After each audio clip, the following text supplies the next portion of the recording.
Manila Bay, Dolomite Beach po tayo ngayon. At ngayon ay June 4, 2025.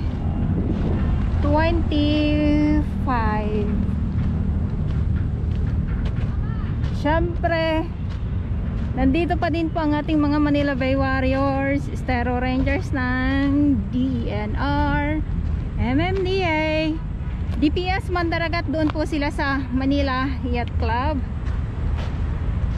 Dahil nga po ay habagat na, samot-saring mga kalat na naman po ang ating makikita dito sa Dolomite Beach.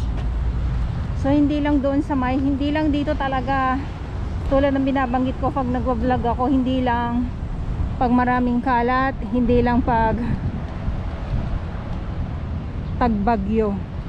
Malinis at hindi malinis, ako po ay nandito po para sa inyong lahat. So silip muna tayo dito. At syempre may bantay pa din yung ating mga security guard at mga kapulisan. Silip muna tayo dito sa dalampasigan ng Dolomite Beach po. Mag-aalas 9 pa lang ng umaga.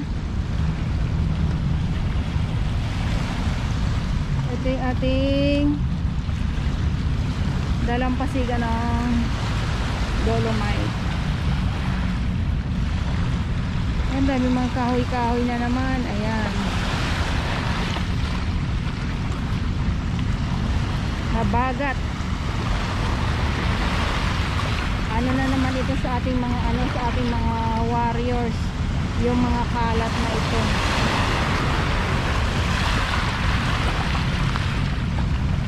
Pero hindi pa din po nawawala yung mga yung mga lamang dagat. Katulad nitong halaan. Again, halaan.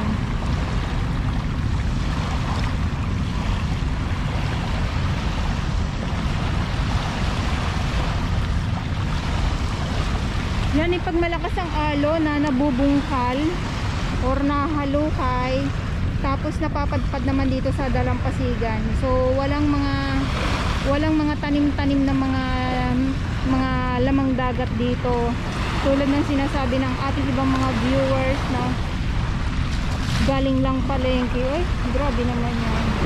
Lalo na sa katulad ko, no, yung magbubuhat ka ng mga iba't ibang mga lamang dagat, tapos dadali mo lang dito. Tapos eto pa,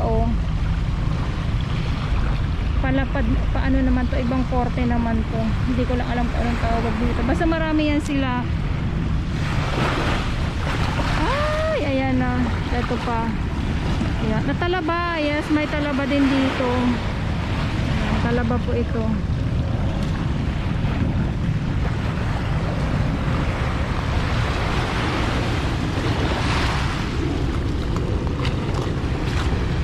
Ang dami.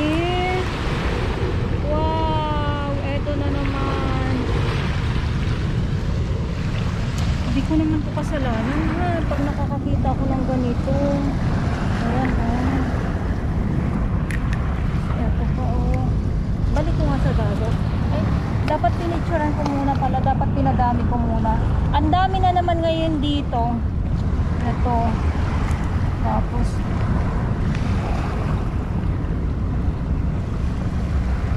aliw. Eto na naman tayo sa panguha ng mga ibalik ko nga yan.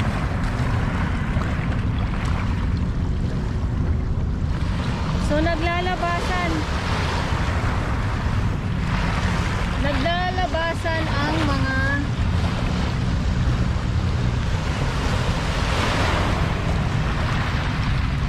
lamang dagat na halukay ng ng husto ng alon, at napapadpad nga po dito sa napapadpad nga po dito sa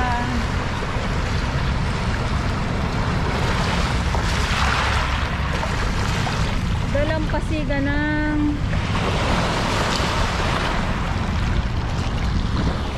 ng Dolomite Beach po. Ayan. So kumapit na sa sa ano, Dolomite Pebbles. Ito, tahong, ay hindi. Sorry naman po, sorry naman. Ano to, talaba at saka yung isa, ito to. Yan, ayan.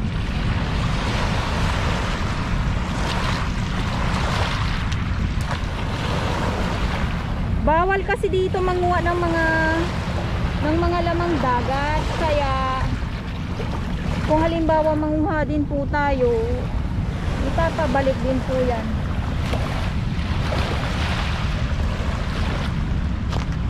So yun, kinukuha ko, pinapakita ko lang din po sa inyo. Tapos inahahagis ko dito sa tubig para mabuhay pa. Oh, mabuhay pa, diba? Ayun, ang daming mga ano, ang daming mga maliliit na mga halaan. Naglulutangan na naman yung mga ano, naglulutangan na naman yung mga maliliit na mga halaan ko. Siguro pag sobrang umaga o maagang maaga, marami po kayong makikita dito. Kasi kumakapit lang kasi yan eh, katulad dito eh. Ayan oh. Talaba.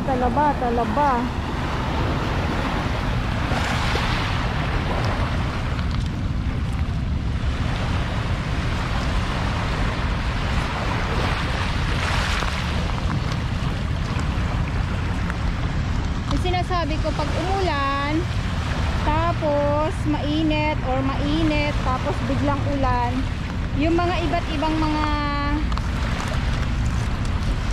mga ano, mga lamang dagat po ay katulad na ng isda. So yan ay naglalabasan po yan sila dito. May isang alimasag, ito ay ano na to, wala nang buhay. Basta more on ano, mga ayan o, more on mga alima at ito halaan at saka mga talaba. Ayan pa.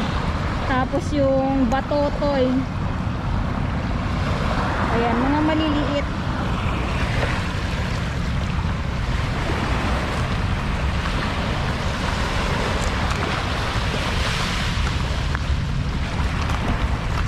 Pag dito sobrang aga, makakakuha ka ng pang-ulam.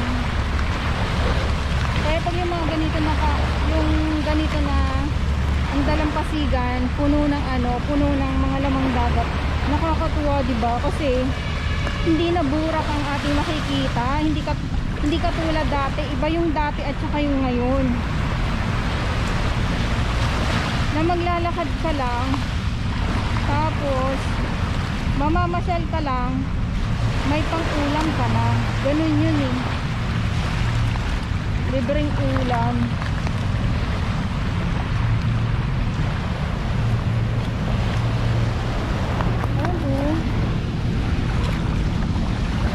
So may mga iilan ng mga ano ng mga kalat po, pero hindi naman po nagpapabaya yung ating mga warriors na maglinis dito araw-araw. MMDA at ang ating Estero Rangers ng DNR yung nandito, at yung ating DPS Mandaragat, doon naman po sila sa Manila Yacht Club. Kaya ako po yan binabanggit sila tuwing nagvo-vlog ako, dahil sila talaga yung nandito araw-araw, umulan, uminit, bumagyo. So dito muna tayo, pasilip ko lang po sa inyo. Okay, good morning po sa inyong lahat. Manila Bay, Dolomite Beach po tayo, at ngayon ay, ulitin ko lang, ngayon ay June 4, 2025. At sa mga baguhan, yes, welcome sa channel ni Miss Jolene Dorabaus.